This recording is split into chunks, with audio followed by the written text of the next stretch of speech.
Audio Jungle. Belajar tentang penegakan HAM di Indonesia.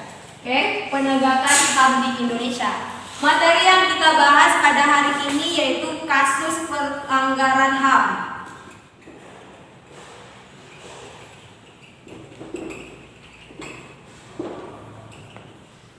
Di Indonesia, hakikat HAM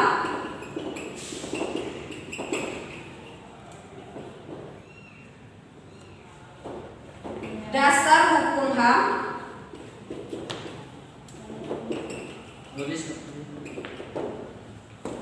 partisipasi masyarakat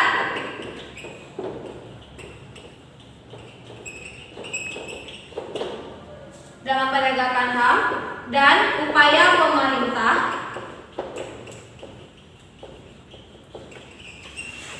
dalam penegakan HAM. Untuk hari ini kita membahas poin 1 sampai 3 saja. Oke, kita hari ini akan membahas kasus pelanggaran HAM yang pernah terjadi di Indonesia, hakikat HAM, dasar hukum HAM. Sekarang Ibu akan bertanya dulu. Kasus pelanggaran HAM apa yang Ananda ketahui yang terjadi di Indonesia? Agustina, silakan. Itu Bu, perempuan tidak boleh ikut berpartisipasi jadi pegawai kantoran misalnya Bu oleh suaminya Bu. Oke. Yang kasus HAM yang sangat fenomenal. Silakan. Pembunuhan Munir. Oke, pembunuhan aktivis Munir. Pembunuhan Marsinah Bu. Pembunuhan Marsinah, Windy Rahayu. Kasus HAM yang pernah terjadi di Indonesia. Tidak tahu Bu. Oh, tidak tahu. Banyak baca ya. Ya, kurangi gadgetnya. Oke, kasus yang pernah pelanggaran HAM yang pernah terjadi di Indonesia seperti yang disebutkan oleh teman Ananda tadi, kasus pembunuhan Marsinah. Ada yang tahu ini gimana kronologinya? Kasus pembunuhan Marsinah ini terjadi di saat terjadinya PHK. Dan Marsinah bersama teman-temannya ini merupakan orang yang sangat menentang PHK pada saat itu.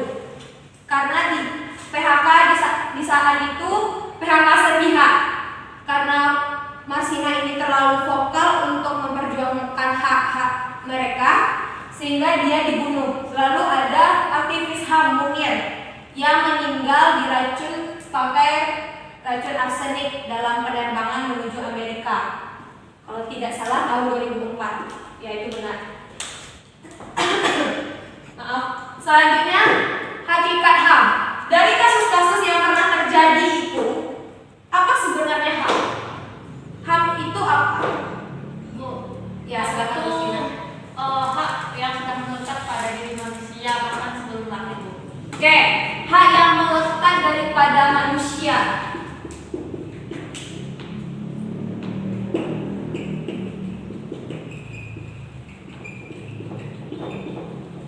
Pada manusia sejak lahir atau sejak diciptakan?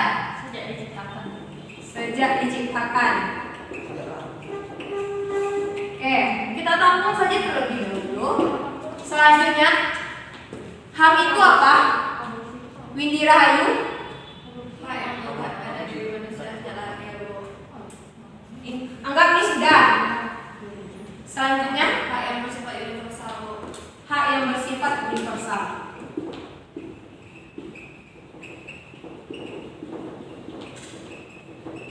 Oke, Anuzra, HAM, apa yang terlintas di pikiran Anda jika dikasih kata HAM?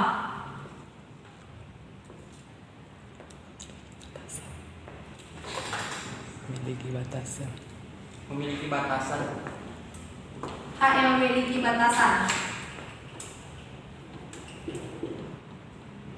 HAM, jadi yang sesuai yang teman-teman Ananda berikan tadi, HAM itu ada yang menyebutnya hak yang melekat pada manusia sejak diciptakan.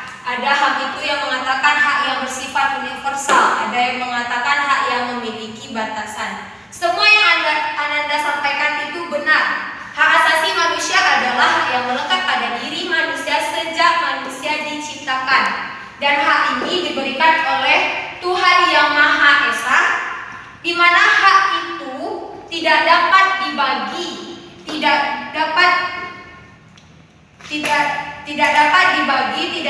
dirampas.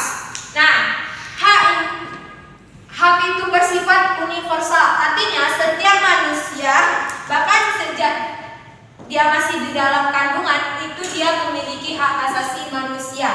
Nah, kalau menurut Undang-Undang Nomor 39 Tahun 1999 Pasal 1 mengatakan bahwa hak asasi manusia itu adalah hak yang melekat pada manusia sejak manusia itu diciptakan. Di mana hak itu bersifat universal, artinya berlaku bagi seluruh manusia yang harus dijunjung tinggi. Dapat kita simpulkan bahwa hak itu adalah hak yang melekat pada diri manusia sejak manusia itu diciptakan, di mana HAM itu berlaku bagi seluruh manusia. HAM itu harus dihormati dan dihargai, serta HAM itu memiliki batasan, yaitu batasannya adalah hak asasi manusia yang lain. Nah, jadi pembahasan kita pada hari ini sudah selesai tentang 3 poin ini. Untuk minggu depan kita membahas partisipasi masyarakat dalam penegakan HAM dan upaya pemerintah dalam penegakan HAM. Untuk tugas Ananda di rumah, silakan cari dasar hukum HAM yang pernah berlaku di Indonesia dan saat ini silakan cari dasar hukum HAM yang pernah berlaku di saat Indonesia sebelum menjadi NKRI, seperti di saat konstitusi RIS sampai saat sekarang ini. Lalu cari upaya pemerintah dalam penegakan HAM di Indonesia, apa saja hambatannya dan apa yang dilakukan pemerintah dalam penegakan HAM di Indonesia. Ada jelas? Jelas, Bu. Oke. Kita akhiri pembelajaran kita pada hari ini dengan mengucapkan hamdalah. Alhamdulillahirabbil alamin. Terima kasih untuk Ananda semuanya. Saya harap semuanya mengerjakan tugas dan tidak ada yang mengatakan tugasnya ketinggalan. Oke? Assalamualaikum warahmatullahi wabarakatuh. Waalaikumsalam warahmatullahi wabarakatuh.